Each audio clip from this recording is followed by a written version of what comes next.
Vote নিয়ে এখনো ষড়যন্ত্র চলছে, অভিযোগ বিএনপির। শহীদদের রক্তের ওপর দাঁড়িয়ে টাকার কুমির হয়েছেন অনেকে। রাজনৈতিকভাবে আওয়ামী লীগ নিশ্চিহ্ন হলে ফ্যাসিবাদ মুক্ত হবে দেশ। অনেকে আমরা টাকার কুমির হয়েছে, যা অর্জন করছেন তা যারা আপনারা ভক্ষণ করছেন, পান করছেন, শহীদদের রক্ত পান করছেন আপনারা। এই মুক্তি তখনই চূড়ান্ত হবে যখন তাদেরকে আমরা রাজনৈতিকভাবে সম্পূর্ণ নিশ্চিহ্ন করতে পারব। নির্বাচন সামনে রেখে জোটবদ্ধ হচ্ছে ধর্মভিত্তিক দল। অভ্যুত্থানের অর্জন ধরে রাখতে ঐক্যের তাগিদ জামায়াতের। ফের ইসলামপন্থীদের কোণঠাসা করার পায়তারা দেখছে এনসিপি। জুলাই গণ অভ্যুত্থানের অর্জনকে স্থায়ী, টেকসই এবং আরও সামনে এগিয়ে নিতে হলে প্রয়োজন দেশের রাজনৈতিক দলসমূহের বৃহত্তর ঐক্যমত। দক্ষিণ পন্থার যদি উদ্ভব হয়ে থাকে, বাংলাদেশের মানুষ যদি সিজদার মাধ্যমে খুনি ফেসিনাকে বিদায় করতে পারে, আপনাদের সমস্যা কোথায়? দেখছিলেন প্রধান শিরোনাম। রাত 11টার সময় সঙ্গে আছি আমি কনক আজাদ।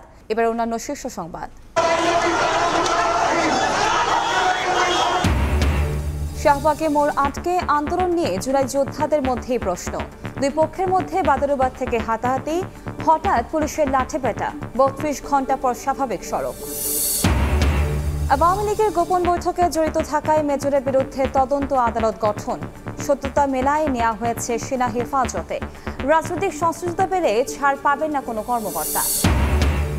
এবার ছাত্র সংসদের বহিষ্কৃত নেতা অপু গ্রেফতার। বাসা থেকে স্বর্ণালংকার ও নগদ অর্থ উদ্ধার। গুলশানের সাবেক এমপির বাসায় চাঁদাবাজির অভিযোগে পুলিশের জালে ৬ জনই। ডাকসু নির্বাচনের প্রার্থী নিয়ে আলোচনা, সব প্যানেলেই থাকছে গণ অভ্যুত্থানের পরিচিত মুখ। নারী ও সংখ্যালঘু প্রতিনিধি নিশ্চিতে জোর, ফ্যাক্টর হতে পারেন স্বতন্ত্ররাও। এবং মার্কিন শুল্ক হার আরও কমানোর চেষ্টা অব্যাহত রাখার পরামর্শ রাজনীতিকদের। বিদেশি ক্রয়াদেশ নেওয়ার সময় ব্যবসায়ীদের কৌশলী হওয়ার আহ্বান অর্থনীতিবিদদের।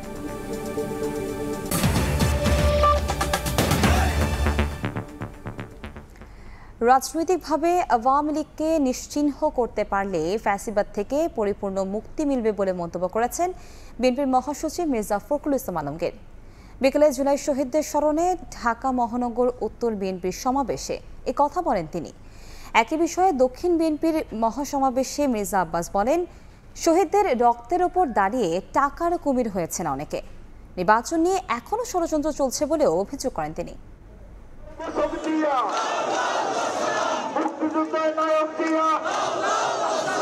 জুলাই গণঅভ্যুত্থানে ঢাকার যে কয়েকটি পয়েন্টে সবচেয়ে বেশি ছাত্র জনতা শহীদ হয়েছেন তার মধ্যে উত্তরা অন্যতম। তাই জুলাই শহীদদের স্মরণে উত্তরার আজমপুরে সমাবেশ ঢাকা মহানগর উত্তর বিএনপির। বিপুল সংখ্যক নেতাকর্মীর পাশাপাশি স্মরণ সমাবেশে অংশ নেন শহীদ পরিবারের সদস্যরা। ফ্যাসিবাদ বিরোধী কোনো দল যেন আওয়ামী লীগকে ছাড় না দেয় সে অনুরোধ জানান গণ অভ্যুত্থানে শহীদের স্বজনরা। আওয়ামী লীগের বিরুদ্ধে আপনারা শুধু বিএনপি নয়, এনটি যারা আওয়ামী লীগ আছে সবাই একটি প্রশ্নে আপনারা ঐক্যবদ্ধ থাকবেন। আমাদের শহীদ সন্তানরা এই দেশের গর্ব, এই দেশের সাহস, এই দেশের অহংকার। সেই অহংকারকে আপনারা কেউ দুমড়ে মুচড়ে ভেঙে ফেলবেন না। সমাবেশে প্রধান অতিথির বক্তব্যে বিএনপির মহাসচিব বলেন, শহীদদের আত্মত্যাগের বিনিময়ে পাওয়া নতুন বাংলাদেশে আওয়ামী লীগকে রাজনৈতিকভাবে নিশ্চিহ্ন করতে পারলেই সম্পূর্ণ ফ্যাসিবাদ মুক্ত হবে দেশ। এই দেশকে বদলাতে হবে। আমাদের যে সমস্ত শাসকেরা, আওয়ামী ফ্যাসিস্টেরা, হাসিনারা যা আমাদের দেশকে ধ্বংস করেছে তাদের প্রতি ঘৃণা তৈরি করে। তারা যেন কোনোদিন ফিরে আসতে না পারে, হাসিনা যেন ফিরে না আসে আর আমার ছেলেদেরকে হত্যা করতে না পারে, সেই ব্যবস্থা তৈরি করতে হবে। এদিন মাসব্যাপী কর্মসূচির অংশ হিসেবে জুলাই শহীদদের স্মরণে যাত্রাবাড়িতে সমাবেশ করে ঢাকা মহানগর দক্ষিণ বিএনপি। বিএনপির স্থায়ী কমিটির সদস্য মির্জা আব্বাস বলেন, শহীদদের আত্মত্যাগকে পুঁজি করে অনেকে নানা অপকর্মে লিপ্ত। নির্বাচন নিয়ে এখনো ষড়যন্ত্র চলছে বলেও অভিযোগ করেন তিনি। শহীদদের রক্তের বিনিময়ে আজকে কি পেরেছি আমরা? অনেকে আমরা টাকার কুমির হয়েছে। যাদের ঘরে একসময় খাওয়া ছিল না তারা কিছু খাওয়া পাচ্ছি। আপনারা মনে রাখবেন, এই অন্যায়ের বিনিময়ে যা অর্জন করছেন তা যারা আপনারা ভক্ষণ করছেন, পান করছেন, শহীদদের রক্ত পান করছেন আপনারা। বিএনপির উপর আস্থা রয়েছে দেশের মানুষের, তাই দলটিকে জড়িয়ে অপপ্রচার চালিয়ে মানুষকে ভুল বুঝিয়ে কোনো লাভ হবে না বলেও মনে করেন বিএনপি নেতারা। এই সরকারের আফজাল হোসেন, সময় সংবাদ, ঢাকা। জুলাই অভ্যুত্থানের অর্জন ধরে রাখতে মৌলিক সংস্কার ও রাজনৈতিক দলগুলোর ঐক্যের তাগিদ দিয়েছেন জামায়াতের সেক্রেটারি জেনারেল। আর এনসিপি নেতা নাসিরুদ্দিন পাটোয়ারির অভিযোগ, ইসলামপন্থীদের কোণঠাসা করতে আবারও পায়তারা চলছে। শুক্রবার জাতীয় প্রেস ক্লাবে গণঅভ্যুত্থান প্রত্যাশা, প্রাপ্তি ও করণীয় শীর্ষক সেমিনারের আয়োজন করে বাংলাদেশ জামায়াত ইসলামী। এতে যোগ দেন অন্যান্য রাজনৈতিক দলের নেতারা। এ সময় মোড়ক উন্মোচন করা হয় দ্বিতীয় স্বাধীনতার শহীদ ও আহত যারা বইয়ের ইংরেজি ও আরবি ভার্সন। অনুষ্ঠানে উপস্থিত হয়ে দক্ষিণপন্থী ট্যাগ দিয়ে আবারও ইসলামপন্থীদের কোণঠাসা করার পায়তারা চলছে বলে অভিযোগ করেন এনসিপির মুখ্য সমন্বয়ক নাসিরুদ্দিন পাটোয়ারি। দক্ষিণপন্থার যদি উদ্ভব হয়ে থাকে, বাংলাদেশের মানুষ যদি সিজদার মাধ্যমে খুনি ফেসিনাকে বিদায় করতে পারে, আপনাদের সমস্যা কোথায়?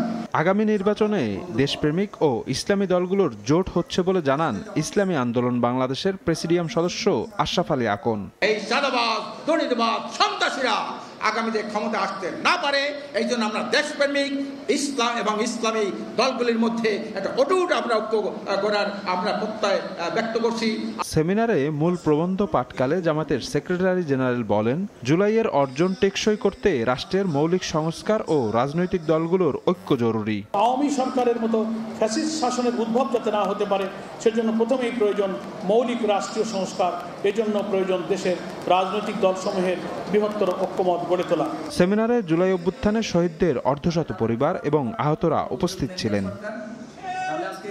শফিক মুন্সি, সময় সংবাদ, ঢাকা। জনগণের ঐক্য থাকলে ফ্যাসিবাদকে যেভাবে বিতাড়িত করা হয়েছে, সেভাবে ফ্যাসিবাদদের রাষ্ট্র ব্যবস্থারও পরিবর্তন সম্ভব। কেন্দ্রীয় শহীদ মিনারে জুলাই গণসমাবেশে এ কথা বলেন গণসংহতি আন্দোলন প্রধান সমন্বয়কারী জুনায়েদ সাকি। বিচার সংস্কার ও নির্বাচনের দাবিতে শুক্রবার জুলাই সমাবেশ করে গণসংহতি আন্দোলন। গণসংহতি আন্দোলন কেমন বাংলাদেশের স্বপ্ন দেখে, কেমন বাংলাদেশ বিনির্মাণে প্রতিজ্ঞাবদ্ধ, তারই কিছু স্লোগান নিয়ে সাজানো হয় কেন্দ্রীয় শহীদ মিনার প্রাঙ্গণ। শুক্রবার দুপুরের পর থেকে বৃষ্টি উপেক্ষা করে সমাবেশে যোগ দেন দেশের বিভিন্ন প্রান্ত থেকে জুলাই আন্দোলনের শহীদ ও আহত পরিবারের সদস্য সহ সামাজিক, সাংস্কৃতিক ও রাজনৈতিক সংগঠনের নেতাকর্মীরা। সমাবেশে নেতারা জানান, বাংলাদেশ যে বহু জাতি ও ধর্মের, সেটা এখনো প্রতিষ্ঠিত হয়নি। নতুন বাংলাদেশ বিনির্মাণের সংগ্রামের বিকল্প নেই। জনগণের চাবুক রাষ্ট্রের উপরের রাতে সবসময় থাকে, তার লড়াই চালিয়ে যাব। বাংলাদেশে হাসিনাগিরির আর কোনো জায়গা হবে না। বাংলাদেশের জনগণ মুক্তির স্বাদ পেয়ে গেছে, তাদেরকে আপনারা আর দমায় রাখতে পারবেন না। ভবিষ্যতের সেই আন্দোলন সংগ্রামে গণসংহতি আন্দোলনের নেতৃত্বের কাতারে থাকবে। সভাপতির বক্তব্যে গণসংহতি আন্দোলনের প্রধান সমন্বয়কারী জুনায়েদ সাকি বলেন, বিচার সংস্কার ও নির্বাচন একসঙ্গেই হতে হবে। জনগণের ঐক্য থাকলে রাষ্ট্র ব্যবস্থারও পরিবর্তন করা সম্ভব হবে। জনগণের ঐক্য হয়েছিল বলেই আমরা তাকে পরাজিত করতে পেরেছি, পালিয়ে যেতে বাধ্য করতে পেরেছি। যদি জনগণের ঐক্য থাকে, তাহলে এই দেশে ফ্যাসিবাদ যেমন পালিয়েছে, ফ্যাসিবাদী ব্যবস্থাকে আমরা কবর দিতে পারবো। আর যে লুটপাটের রাজত্ব, দুর্নীতির রাজত্ব কায়েম হয়েছে, তাকেও আমরা কবর দিতে পারবো। অন্তর্বর্তীকালীন সরকারের সমালোচনা করে জুনায়েদ সাকি বলেন, ৭১ ও ২৪ শহীদদের ঋণ শোধ করতে প্রতিজ্ঞাবদ্ধ গণসংহতি আন্দোলন। সময় সংবাদ, ঢাকা। জুলাই অভ্যুত্থানের মধ্য দিয়ে সার্বভৌমত্ব ফিরে পেয়েছে বাংলাদেশ।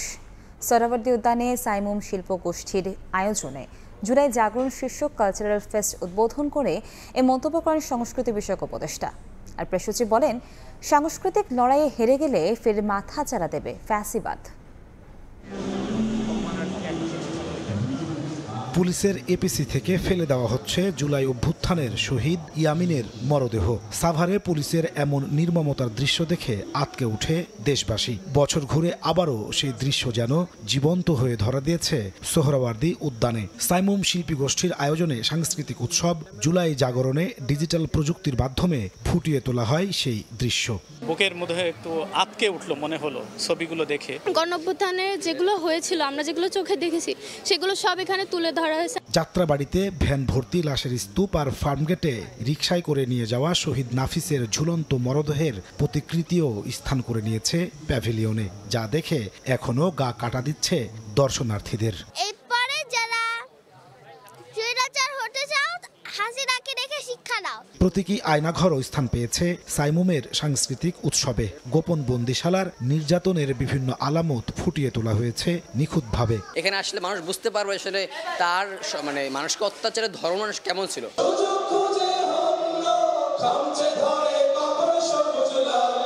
শুক্রবার বিকেলে 4 দিন ব্যাপী এই সাংস্কৃতিক উৎসবের উদ্বোধন করেন সংস্কৃতি বিষয়ক উপদেষ্টা মোস্তফা সরোয়ার ফারুকী ও প্রধান উপদেষ্টার প্রেস সচিব শফিকুল আলম। বলেন, জুলাই অভ্যুত্থানের মাধ্যমে ফিরে এসেছে বাংলাদেশের সার্বভৌমত্ব। সাংস্কৃতিক যুদ্ধে হেরে গেলে ফ্যাসিবাদ আবারও মাথা চাড়া দেবে বলে সতর্ক করেন তারা। অভ্যুত্থানের মধ্য দিয়ে বাংলাদেশ যেটা অর্জন করেছে সেটা হচ্ছে বাংলাদেশ তার সার্বভৌমত্বকে টেক ব্যাক করেছে, যে সার্বভৌমত্ব তার হাত থেকে চলে গেছে। কালচারাল ওয়ারে যদি আওয়ামী লীগের কাছে হেরে যান ওরা আবার আসবে। ওই মুজিববাদের নামে আওয়ামী ফ্যাসিজমের নামে যে খুন খারাপি, মানুষকে গুম করা, আয়নাঘর তৈরি করে ফেলা এবং খুনের বৈধতা দেওয়া, এগুলো আবার ফিরবে। সোমবার পর্যন্ত প্রতিদিন সকাল 10টায় শুরু হয়ে সাংস্কৃতিক অনুষ্ঠান চলবে রাত 10টা পর্যন্ত। আয়নাঘর নামক এমন ছোট্ট অন্ধকার কুঠুরিতেই বন্দি করে নির্যাতন করা হতো গুম হওয়া ব্যক্তিদের। সাইমুমের কালচারাল ফেস্টে প্রতীকী আয়নাঘরের অবয়ব ফুটিয়ে তোলা হয়েছে। সংশ্লিষ্টরা বলছেন, এর মধ্য দিয়ে আগতরা জানতে পারবেন কতটা ভয়াবহ, কতটা নির্মম ছিল ফ্যাসিবাদী আমলের শাসন। নাজমুস সালিহি, সময় সংবাদ, ঢাকা। জুলাই যোদ্ধাদের দুপক্ষের হাতাহাতির পর লাঠিচার্জ করে শাহবাগ থেকে সবাইকে সরিয়ে দিয়েছে পুলিশ। এ সময় মূল সড়ক ছেড়ে দেয় আন্দোলনকারীরা। প্রায় 32 ঘন্টা পর সন্ধ্যা 6টার দিকে শুরু হয় যান চলাচল। স্লোগানের মাঝে হঠাৎ হট্টগোল। জুলাই যোদ্ধাদের দুপক্ষের বাদানুবাদ আর হাতাহাতিতে উত্তপ্ত শাহবাগ। টানা দ্বিতীয় দিনের মতো রাজধানীর শাহবাগে জুলাই যোদ্ধাদের অবস্থান কর্মসূচিতে ঘটে এই ঘটনা। পরিস্থিতি নিয়ন্ত্রণে লাঠি চার্জ করে পুলিশ। ভেঙে ফেলা হয় শাহবাগ মোড়ে করা অস্থায়ী মঞ্চ। প্রায় 32 ঘন্টা অবস্থান কর্মসূচি করা আন্দোলনকারীরা দাবি করেন ষড়যন্ত্র করে তাদের উপর হামলা করা হয়েছে। এটা কি আমার স্বার্থের জন্য? এটা আমাদের নিরাপত্তার জন্য। আজকে আপনাদের সামনে আমাদেরকে মারতে মারতে পাঠিয়ে দিল, আর 1 বছর পরে যে আমাদেরকে গুলি করবে না সেটার গ্যারান্টি কি? তবে অন্য পক্ষ বলছে শাহবাগ অবরোধ করে নিজেদের স্বার্থ হাসিল করতে ব্যস্ত স্বার্থান্বেষী মহল। তারা জনগণের ভোগান্তি সৃষ্টি করে জুলাই আন্দোলনকে বিতর্কিত করছে। আহতরা সারা বাংলাদেশের মানুষের সম্মানজনক জায়গায় থাকবে, আমরা সেই সম্মানজনক জায়গাটা রক্ষা করতে চাই। এখানে 2-3 জন 3-4 জনের কারণে আমরা আহতদের সম্মান নষ্ট করতে চাই না। আমাদের উপরে হামলা করা হয়েছে, আমরা শুধু বলছি ব্লকেটটা ছেড়ে দেওয়ার জন্য, ওরা ব্লকে ছাড়বে না। ঠিক সময়ে লাঠিচার্জ করে আন্দোলনকারী দুপক্ষকে সরিয়ে না দিলে পরিস্থিতি ঘোলাটে হতো বলে জানায় পুলিশ।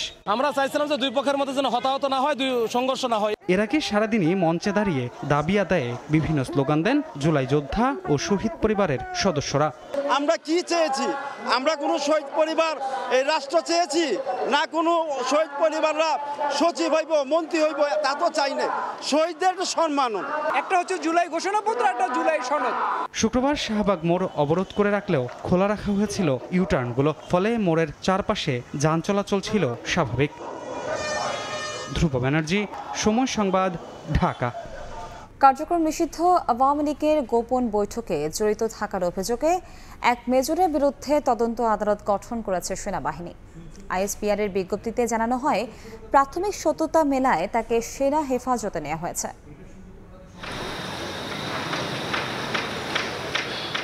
গত 8 জুলাই রাজধানীর বসুন্ধরা আবাসিক এলাকার একটি কনভেনশন সেন্টারে রাজনৈতিক কর্মকাণ্ড নিষিদ্ধ হওয়া আওয়ামী লীগ ও এর অঙ্গ সংগঠনের নেতাকর্মীরা গোপন বৈঠকে অংশ নেয়। নাশকতার অভিযোগে সেখান থেকে 22 জনকে আটক করে গোয়েন্দা পুলিশ।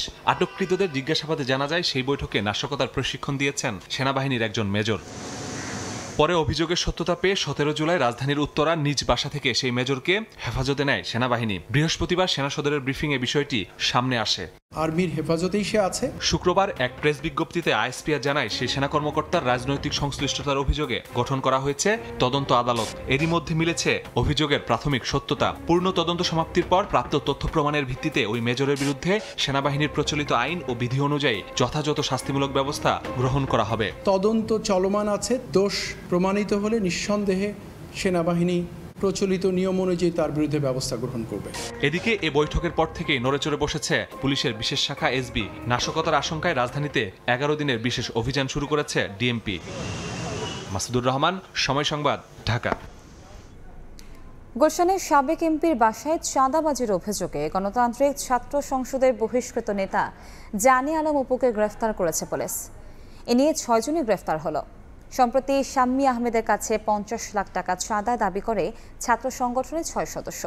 প্রথম দফায় 10 লাখ টাকা নিয়ে চলে যায় তারা। পরে আবার গিয়ে বাকি 40 লাখ টাকার জন্য চাপ দিলে 5 জনকে গ্রেফতার করে পুলিশ। পলাতক অপুকে শুক্রবার ওয়ারি এলাকা থেকে গ্রেফতার করে ডিবি। তার বাসা থেকে স্বর্ণালংকার ও নগদ অর্থ উদ্ধার করা হয়। গাজীপুরের কাপাসিয়ার পাচুয়ায় শাপলা বিলে নৌকা ডুবে 2 বন্ধুর মৃত্যু হয়েছে। প্রত্যক্ষদর্শীরা জানান, সকালে শ্রীপুর থেকে 4 বন্ধু মিলে ঘুরতে আসেন শাপলা বিলে। শাপলা সংগ্রহ করতে নৌকা নিয়ে বিলে নামেন তারা। হঠাৎ নৌকাটি ডুবে গেলে 2 জন সাঁতরে তীরে উঠতে পারলেও পানিতে তলিয়ে যান বায়েজিদ ও মাহিম। পরে তাদের মরদেহ উদ্ধার করেন স্থানীয়রা। 15 ভাগ কমিয়ে বাংলাদেশে পণ্যের ওপর 20% শুল্ক নির্ধারণ করেছে যুক্তরাষ্ট্র। তবে এই হার আরও কমানোর চেষ্টা অব্যাহত রাখতে সরকারের প্রতি আহ্বান জানিয়েছেন রাজনীতিকরা। ক্রয়াদেশ নেওয়ার সময় দর কষাকষিতে সক্ষমতা বাড়াতে না পারলে এই সুবিধার সুফল মিলবে না বলে সতর্ক করেছে বিকেএমইএ। আর ট্রাম্পের বাণিজ্য নীতির নেতিবাচক প্রভাব মোকাবেলায় কৌশলী হওয়ার পরামর্শ অর্থনীতিবিদদের। 15-র সঙ্গে বাড়তি 37% যোগ করে গেল এপ্রিলে বাংলাদেশি পণ্যে যে শুল্ক বসিয়েছিলেন মার্কিন প্রেসিডেন্ট ট্রাম্প, 3 দফায় আলোচনা শেষে সেই বাড়তি শুল্ক কমিয়ে 20% করেছে ওয়াশিংটন। অর্থাৎ 35% শুল্ক দিয়ে যুক্তরাষ্ট্রে রফতানি হবে বাংলাদেশি পণ্য। স্থানীয় সময় বৃহস্পতিবার হোয়াইট হাউসের ওয়েবসাইটে ট্রাম্পের নির্বাহী আদেশে বাংলাদেশ ছাড়াও কয়েক ডজন দেশের ওপর মার্কিন শুল্কের নতুন হার তুলে ধরা হয়।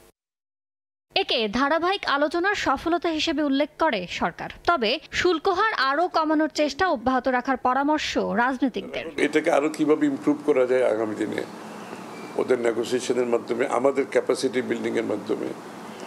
আর আমাদেরকে তো শুধু যুক্তরাষ্ট্রের উপর নির্ভর করে আমাদের অর্থনীতি বসে থাকতে পারবে না।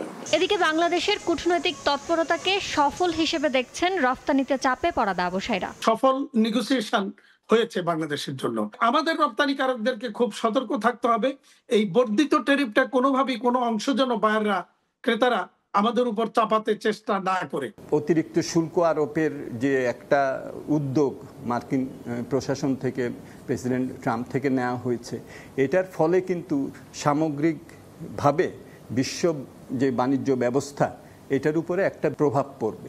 অবশ্য বৈশ্বিক বাণিজ্যে এখনো একটি গুরুত্বপূর্ণ অনিশ্চয়তা রয়ে গেছে, কারণ চীনের ওপর পাল্টা শুল্কের হার চূড়ান্ত করেনি হোয়াইট হাউস। সুবিধাজনক চুক্তি করতে পারে ভারতও। ইয়ানু শিফাত, সময় সংবাদ, ঢাকা। দেখে নেব আজকের বাতাসের মানসূচক। বায়ুমান বিষয়ক সংস্থা IQAir এর সূচক অনুযায়ী আজকের বাংলাদেশের বাতাসের মান: ঢাকা বিভাগে বায়ুর মান 76, যা সন্তোষজনক। বাতাসের আর্দ্রতা 77%। চট্টগ্রাম বিভাগে বায়ুর মান 74, যেটি সন্তোষজনক। বাতাসের আর্দ্রতা 90%। রাজশাহী বিভাগে বায়ুর মান 103, যা সহনীয়। বাতাসের আর্দ্রতা 85। সিলেট বিভাগে বায়ুর মান 73, এটি সন্তোষজনক। বাতাসের আর্দ্রতা 89%। খুলনা বিভাগে বায়ুর মান 75, যা সন্তোষজনক। বাতাসের আর্দ্রতা 84%। বরিশাল বিভাগে বায়ুর মান 82, এটি সন্তোষজনক। বাতাসের আর্দ্রতা 84%। রংপুর বিভাগে বায়ুর মান 84, যেটিও সন্তোষজনক। বাতাসের আর্দ্রতা 82%। ময়মনসিংহ বিভাগে বায়ুর মান 80, এটিও সন্তোষজনক। বাতাসের আর্দ্রতা 84%। সারা দেশে বায়ুর মান সবচেয়ে ভালো সিলেটে 73। সারা দেশে বায়ুর মান সবচেয়ে খারাপ রাজশাহীতে 103। ডাকসু নির্বাচনের তফসিল ঘোষণার পর এবার প্রার্থী বাছাই নিয়ে চলছে আলোচনা। ফ্যাসিবাদ বিরোধী আন্দোলন থেকে জুলাই অভ্যুত্থানে সামনের সারিতে ভূমিকা পালনকারী ও শিক্ষার্থীদের অধিকার নিয়ে সোচ্চার থাকা পরিচিত মুখকেই প্রার্থী করার কথা বলছে ছাত্র সংগঠনগুলো। শাকির আহমেদের রিপোর্ট। প্রায় 6 বছর পর 9 সেপ্টেম্বর অনুষ্ঠিত হতে যাচ্ছে ডাকসু নির্বাচন। এবারের নির্বাচনে কারা প্রার্থী হচ্ছেন তফসিল ঘোষণার পর থেকেই এমন প্রশ্ন শিক্ষার্থীদের মনে। আর প্যানেল গোছানোর পরিকল্পনায় ক্রিয়াশীল ছাত্র সংগঠনগুলো। প্রার্থী হিসাবে আলোচনায় আছেন ঢাকা বিশ্ববিদ্যালয় শাখা ছাত্রদলের সভাপতি ও সাধারণ সম্পাদক সহ বেশ কয়েকজন। ছাত্রদল বলছে আন্দোলন সংগ্রামে সক্রিয় ও শিক্ষার্থীদের কাছে গ্রহণযোগ্যদের নিয়ে প্যানেল দেবেন তারা। সাধারণ শিক্ষার্থীরা ছাত্রদলের এ পর্যায়ে নেতাকর্মীদের এই ভূমিকাগুলো বিবেচনায় নিয়ে অবশ্যই তাদের পক্ষে অবস্থান নেবে। ছাত্র শিবির প্যানেল থেকে প্রার্থী হতে পারেন ঢাকা বিশ্ববিদ্যালয় শাখার সাবেক ও বর্তমান সভাপতি, সেক্রেটারি সহ অনেকেই। গণ অভ্যুত্থানে সামনে থাকা পরিচিত মুখ, নারী ও সংখ্যালঘু সহ সব ধরনের শিক্ষার্থীর প্রতিনিধিত্ব থাকবে এই প্যানেলে। তারাই থাকবে যারা ক্যাম্পাসে অলরেডি পরিচিত, অলরেডি অ্যাক্টিভিজম করছে, অলরেডি সোশ্যাল স্টুডেন্ট ওয়েলফেয়ারমূলক প্রোগ্রামগুলো করছে। জুলাই গণ অভ্যুত্থানের নেতৃত্বে থাকা বেশ কয়েকজন সমন্বয়ক সহ বাংলাদেশ গণতান্ত্রিক ছাত্র সংসদের আহ্বায়ক ও সদস্য সচিব সহ অনেকেই প্রার্থী হিসেবে আলোচনায় আছেন। আর আলাদা প্যানেল দেওয়ার কথা জানিয়েছে ছাত্র অধিকার পরিষদও। মাইনরিটি বা আরও যারা বিভিন্ন ডাইভার্সিফাইড ব্যাকগ্রাউন্ডের আছে তাদেরও প্রতিনিধিত্ব এখানে থাকবে। জুলাই গণঅভ্যুত্থানের নেতৃত্বদানকারী সবচেয়ে বড় অংশটি আমাদের প্যানেলে থাকবে। এছাড়া বৈষম্য বিরোধী ছাত্র আন্দোলনের সাবেক মুখপাত্র ওমামা ফাতেমা ডাকসু নির্বাচনে প্রতিদ্বন্দ্বিতার ঘোষণা দিয়েছেন। প্রার্থী হতে পারেন ছাত্র ইউনিয়নের ঢাকা বিশ্ববিদ্যালয় শাখার সভাপতি মেঘ মোল্লার বসু। শাকির আহমেদ, সময় সংবাদ, ঢাকা। পাকিস্তানের পাঞ্জাবে চেকপোস্টে ডাকাতদের হামলায় 5 পুলিশ সদস্য নিহত হয়েছেন। শুক্রবারের এই হামলায় আহত হয়েছেন আরও 2 জন। পুলিশ জানায় প্রায় 40 জন ডাকাত রকেট লঞ্চার ও গ্রেনেড দিয়ে হামলা চালায়। নিহতদের মধ্যে এলিট ফোর্সের সদস্যরা রয়েছেন। পরে নিরাপত্তা বাহিনীর পাল্টা গুলিতে এক ডাকাতও নিহত হয়।